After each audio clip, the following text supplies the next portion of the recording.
fiery horse with the speed of light, a cloud of dust, and a hearty hi-yo silver, the Lone Ranger.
With his faithful Indian companion Tonto, the daring and resourceful masked rider of the plains led the fight for law and order in the early western United States. Nowhere in the pages of history can one find a greater champion of justice. Return with us now to those thrilling days of yesteryear. From out of the past come the thundering hoofbeats of the great horse Silver. The Lone Ranger rides again. On Silver! Let's go, big fellow! I'm Silver!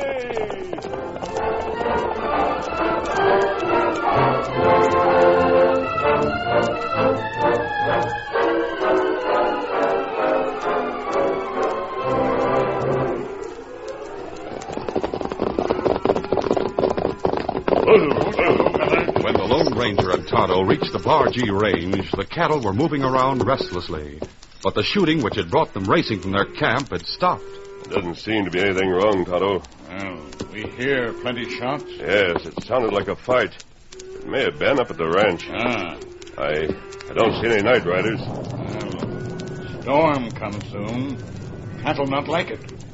It's funny them not have riders out. Oh, wait a minute.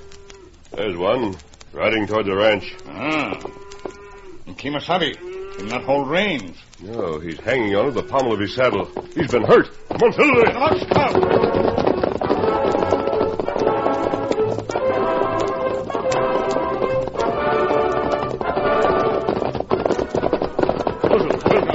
Came back to finish me off, huh? Oh, we're friends. Friends. Wearing a mask? We want to help you. Important. I know, I've got him. I'll take him on, Silver. There. You lead his horse. We go to ranch. We'll have to. Come on, Silver. Not stop.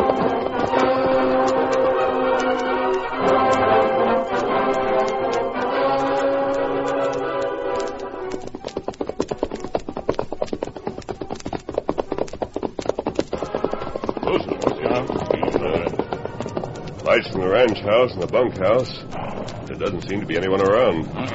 That's right. I'll hand him down to you. That's good. Here, you got him now. Steady, easy now. All right, I'll carry him now. Ready with your guns. They won't understand my mask. There has been a fight here. All the windows in the front are broken. Go on, Tonto. Knock. Bullet hit door. Yes. Yes, And you not make move. well, masked and an Indian, too. We're not outlaws. A likely story. Whether you believe it or not, this man must be taken care of right away. Stand aside. Why, it's Billy Coleman. One of your cowhands? No, not mine. Hank Gordon. Then you don't own this ranch. No. My name's Stanford. My spread's to the south. I'll put him down here, Tonto. There. You'll probably find everything you need out in the kitchen. Water, cloth for a bandage. Now.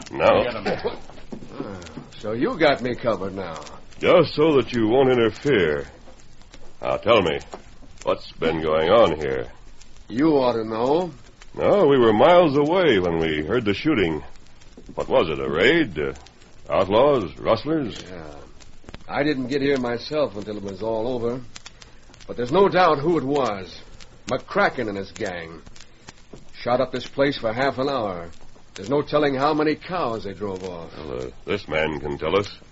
If he lives. Oh, I think he will. Tell me, who was here during the fight?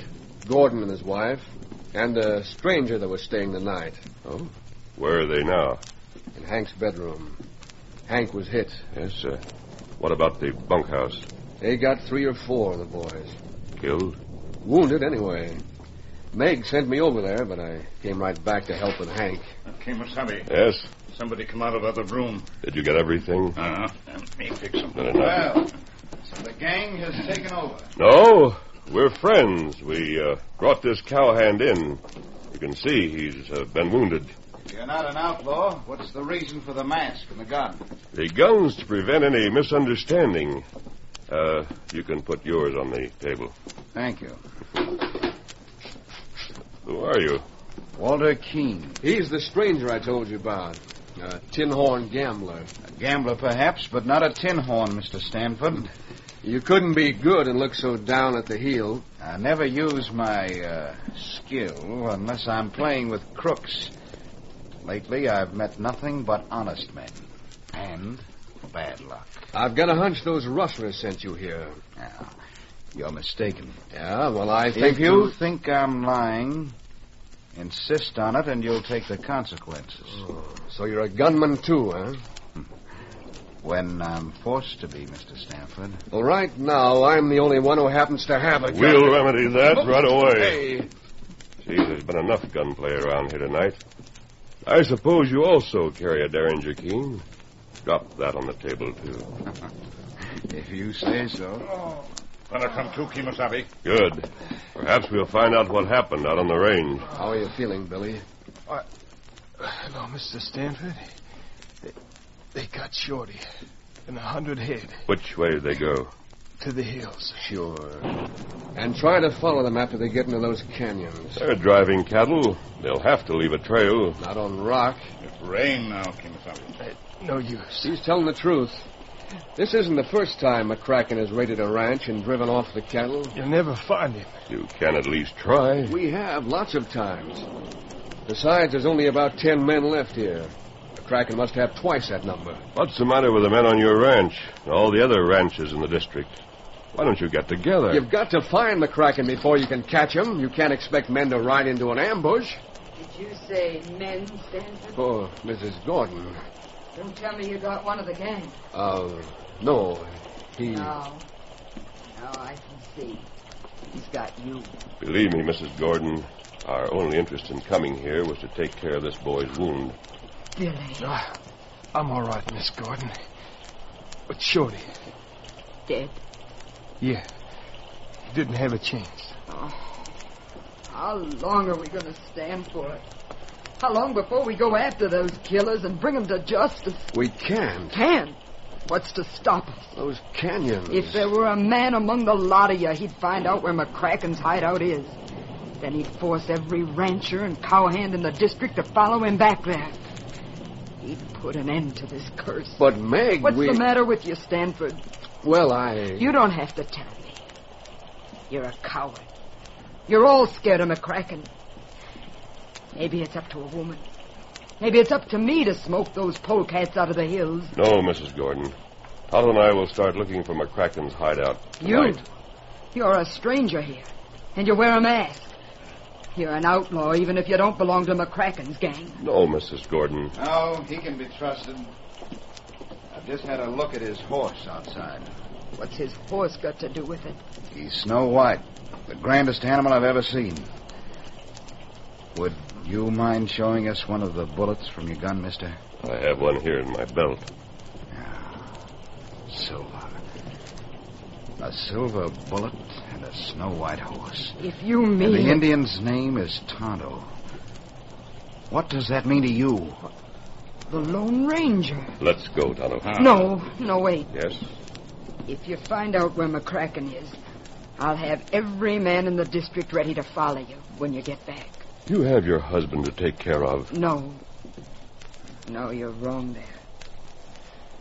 The only way I can help him now is to help you. He... Yes. Hank's gone.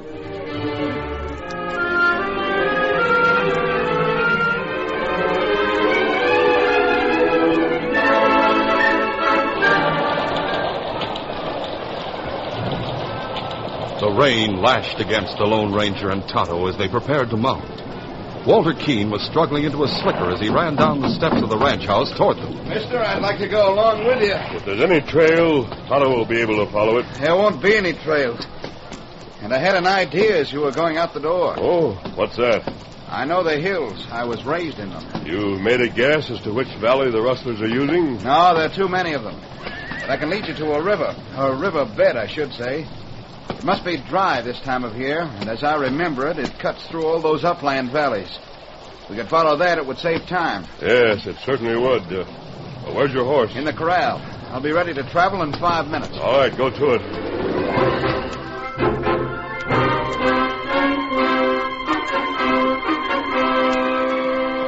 And so it happened that Walter Keene rode with the Lone Ranger and Tonto into the hills and led them to the riverbed. It was dry except for the recent rainwater racing downstream, and they followed its course. At times, the banks rose 30 and 40 feet high on either side, sheer rock. For short stretches, they were low and grassy, where the mountain stream flowed through upland meadows. At each of these, they stopped, looking for a sign of cattle. It was dawn when they found the valley they were looking for. What's there? They urged their horses up the bank and dismounted in the shelter of a grove of trees. They could see the cattle through the slanting rain. And beyond, 2 log buildings, one large and one small. This is it. Yes. Have you ever been here before? Once or twice. Looks from here as if the valley was surrounded by cliffs. It isn't. There's a break where I'm pointing. A canyon that leads all the way down to the plain. They must use that to drive the cattle up here. Right. Is the canyon narrow? 20 or 30 feet. Easily guarded? Sure. I wonder how many men McCracken has. There were only about a dozen attacked the Gordon Ranch. Might have more. That bunkhouse over there was built for a good many. The easiest way to find out would be to ask him. Ask McCracken? What you do, Kemosabe? He probably lives in the smaller building. But what you do? I think I'll ask him if he's looking for recruits. Kemosabe, them see you, then shoot. My mask is a good defense in such company, Tonto. What if McCracken agrees to take you on? You wouldn't be able to get away. If I'm not back here in an hour, you two head for the Gordon Ranch. Lead posse here? Tonight. And you? I'll be here waiting for you. All right, easy, steady, big fella. Come on, settle there. The Lone Ranger rode across the meadow and dismounted in front of the smaller of the 2 log buildings. But just as he was opening the door, another man was talking to the guard at the canyon entrance of the valley. And that man was Hiram Stanford. Well, Pete, a nice raid you pulled off last night. Yeah, over 100 head of prime steers. Everybody sleeping it off? Yeah, most of them. Mac's up, though. You'll find him in his cabin. I'm not sure that he'll be glad to see me. He's expecting you. He won't be expecting my news. What's that? Anything wrong? He couldn't have followed us, not with this rain wiping out all the signs. No, but did you ever hear of a masked man they call the Lone Ranger? Yeah, I sure have. Well, he's somewhere around these hills. And if you ask me, that's too close for comfort. I've got to warn Mac about him. I've got to warn him right away. Come on, get up there.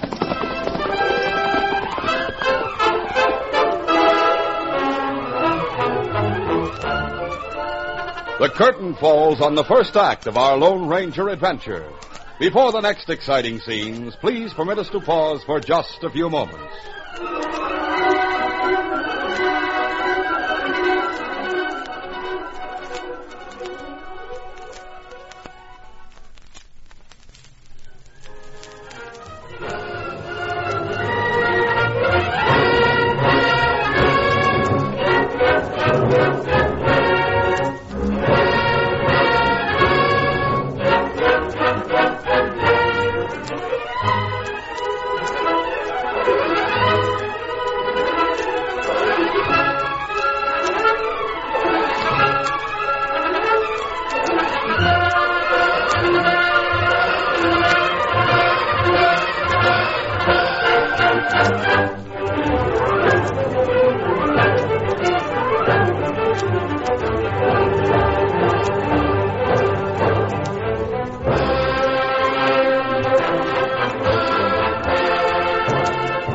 Now to continue. As the Lone Ranger opened the door of McCracken's cabin, the outlaw leader, who was working at a desk with his back to the door, yelled, How many times have I warned you hombres not to come in here He without... swung around and faced the Lone Ranger. Masked man. You're McCracken, aren't you? How'd you get in here? I walked in. I mean into the valley. I rode in. My horse is just outside. How'd you get past Pete? Is Pete your guard? I didn't see anyone. Fast asleep under the ledge, I'll bet I'll wring his neck. You can't blame him for trying to keep dry. What do you want? I've heard about your operations. I'm interested. Yeah? Gotta hand it to you for nerve, anyway. You might have stopped a bullet when you came through that door. You couldn't very well have outdrawn me with your back turned. I could do that now. Would you like to try? Just keep talking. You say you're interested. Yes. Seems to me that you're well on your way to taking over this whole county. Maybe so. Maybe I won't stop there. If you don't, you'll need a lot of men. How many do you have now, between 20 and 30? That's my business. Mine, too, since I'm applying for a job. Hey, just who are you? What difference do names make? Who sent you? Who told you where to find us? Who do you suppose? Stanford? Why, I must admit that I had a talk with him. He'll vouch for you? And you better ask him that yourself. Yeah. Yeah, you'll be showing up before long. Just drop your gun belt on the table. I might catch cold without my gun. Never mind the smart talk. You want to work for me, you do what I say without any question. But why should I give up my guns? You're not afraid, are you, Mac? Afraid? With all your men next door? By thunder, I ought to... To what? To gun whip you and teach you a lesson. I'm always willing to learn. Ready? Who's that outside? Could it be Pete? And if it is, he... Stanford. The masked man. You're both covered. Come in, Stanford. Don't raise your voice, Mac, or I'll have to shoot. Mac, this is the Lone Ranger. I came here to warn you about him. The Lone Ranger? I've warned you, Mac. Keep your voice down. You'll never get out of here alive. You all right? Everything's under control, Tonto. Take their guns and tie their hands behind their backs. You saw Stanford come in here. I can use your help. We're going to take the two of them back with us. Why, all I have to do... All you have to do is open your mouth and you'll stop a bullet. Any sign of activity around the bunkhouse? No. Get a horse saddle for Mac. Right. You better gag them too, Tonto. Me do it. We'll leave the same way we came. Late that afternoon, the sheriff was pacing the floor of the Gordon living room, while Meg sat at the window and watched the storm beating against the ranch house. Why don't you sit down and be comfortable, Sheriff? There's no sense to this. 30 men waiting over there in the bunkhouse. For what? For nothing. I'm going to tell them all to go home. Why? Because we can't do anything tonight. Even if the masked man gets back, even if he's found the hideout, we can't ride in this storm. Great day, there he is. Where? Look for yourself. And that's McCracken he's got with him. McCracken and... Stanford. with his hands tied behind his back. What do you make of that? It won't take long to find out. All right, inside. Welcome back. Hello, Mrs. Gordon. Here are your first two prisoners, Sheriff. You can get rid of the gags now, Tonto. Me do it. McCracken, yes. But Stanford, you've made a mistake. There's no mistake. He and McCracken have been working together. Doggone, we should have guessed it, Sheriff. He never lost a head of cattle himself. Is your posse ready, Sheriff? You're asking us to ride in this storm? Yes, if you want to capture McCracken's men. With him a prisoner, it'll be nothing but a roundup from here on in. Oh, no, Mrs. Gordon, you're wrong there. 10 men can defend that canyon that leads to the valley against more than 100. Against 1,000. But there's another entrance. That river will be in flood by the time you get back. It will be unless we hurry, Sheriff. And what are you waiting for? I'll guard these two. I'm ready. Then let's go.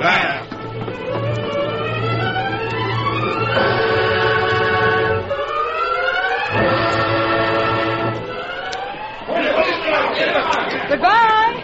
A few minutes later, Meg waved goodbye to the posse as they rode away from the ranch house. Then she returned to the living room where Stanford and McCracken were lying on the floor. Miss Gordon, I know what you think of me. You're a dirty killer, McCracken. Yeah. But now you got me dead to rights. And until I hang, I know you're not the kind of a woman who makes a man suffer. What are you talking about? We've had a terrible hard ride. I'm dying of thirst. Can I have some water? Just a cup, a few drops. I ought to let... All right, I'll get it. Dying of thirst. What's the idea? Why'd you want to get her out of the way? A rope around my wrist. It's loose. Now I'll get my ankles free. Good. You can set me free, too. Oh, there's no time for that. What are you going to do? Beat the posse to the valley. They'll be using the riverbed. It's faster by way of the canyon. I'll see you later, after we've wiped out every one of them.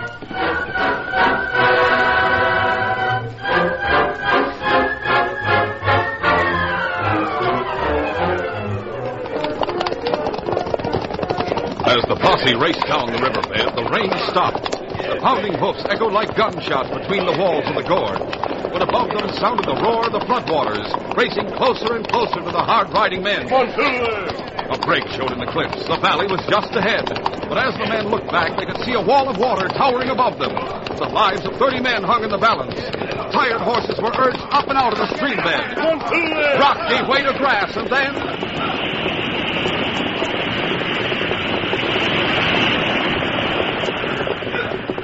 the flood rushed by. Hungry waves broke at the very feet of the horses. But the Lone Ranger had turned his back on the conquered threat and faced the danger ahead. You see those lights over there, Sheriff? Yeah. That's the bunkhouse. We're surrounded, huh? First, give me half a dozen men to take care of the guards at the entrance of the valley. Half a dozen enough? It should be. You won't be expecting an attack from the valley. What about the rest of us? Just wait here until the shooting starts. That will bring the men from the bunkhouse out into the open, and your job will be simpler. Sounds good to me. Pick your men. All right. The Lone Ranger picked Tonto, Keene, and 3 other cowboys to accompany him. They kept to the cover of the trees as they rode slowly to the far end of the valley. When they neared the canyon opening... Look. They're 4 men around the campfire. Someone riding up to them. Hey, that's McCracken. Quiet. How did he ever escape? I'm afraid something has happened to Meg. We'll have to ride back there fast after we finish here. You shoot him, Kimosabe? No, Tonto. He's riding onto the bunkhouse. Let him go. Our job is to take care of the guards and any lookouts they've posted farther on. We may be able to do it without firing a shot. Easy, sir. Easy, All right. We'll leave the horses here. Follow me.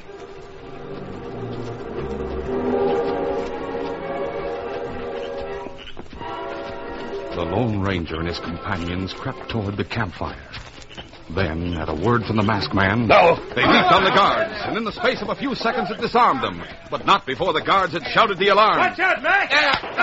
He won't make any more noise. He's made enough. Get down. The lookouts posted farther up the canyon opened fire. The Lone Ranger took their gun flashes as his target. I'm going to think you get both of them. Yes. See how badly they're hurt, Tonto. How to do that? What do we do now? Listen, the sheriff's closing in on the bunkhouse. If any of McCracken's men get away from him, they'll head this way. We'll have to stop them. All right, take cover. Right.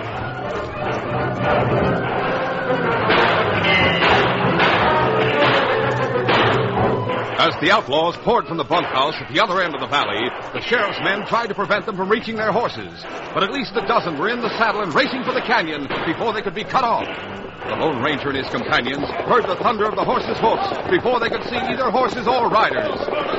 Some of the outlaws pulled up and dismounted to fight from cover. 2 of them rode on toward the opening of the canyon.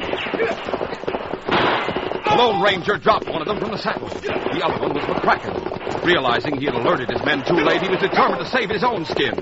As he raced into the opening of the canyon, he grabbed the horn of his saddle and leaned far over to the left to keep his mount between himself and the Lone Ranger's fire.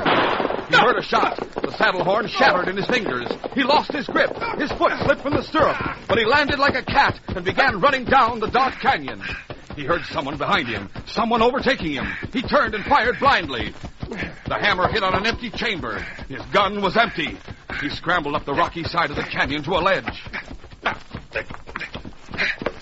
A moment later, the Lone Ranger was directly beneath him. He leaped. He landed on top of the Lone Ranger and knocked him to the ground. His arm was a vice around the Lone Ranger's neck, and he tightened it desperately. But strong fingers closed on his wrist, and inch by inch his arm was pried loose. Then McCracken pulled away and aimed a savage blow at the Lone Ranger's head with the butt of his gun. He only grazed it, and he leaped to his feet to escape the masked man. As the Lone Ranger started to rise, McCracken lashed out again with his gun. This time the masked man shifted his head a fraction, taking the blow on his shoulder. He countered with a terrific right to the jaw, and McCracken dropped to the ground. The Lone Ranger hoisted the unconscious outlaw over his shoulder and hurried back to the opening of the pass.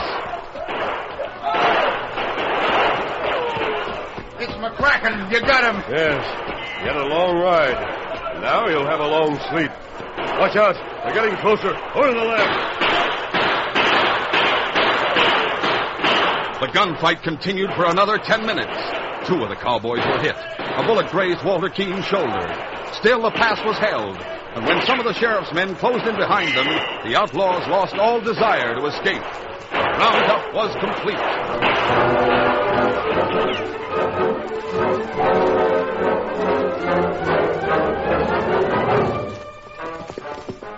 Half an hour later, with the wounded cared for and the outlaws' hands tied behind their backs, the posse started down the canyon trail with their prisoners.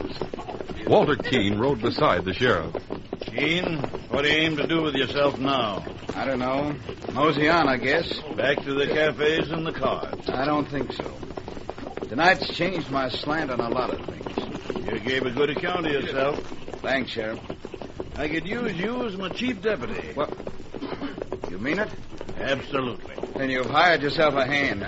You two make me sick. What's the matter with you, Pete? Both of your targets are big. If it wasn't for that owl hoot working with you, your posse wouldn't have had a chance.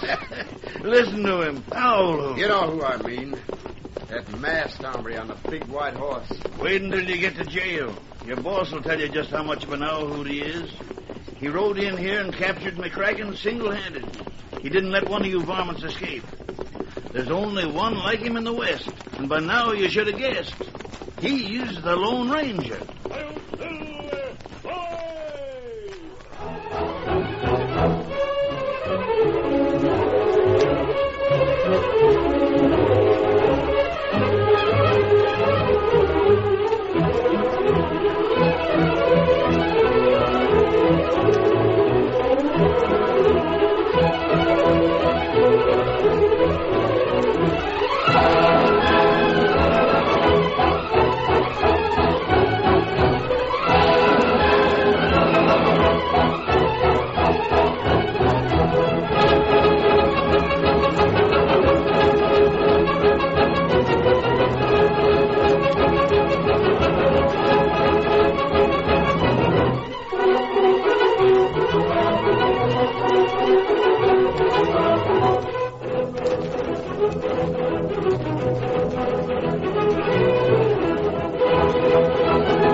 This is a feature of the Lone Ranger Incorporated, created by George W. Trendle, produced by Trendle Campbell Enterprises, directed by Charles D. Livingston, and edited by Fran Stryker.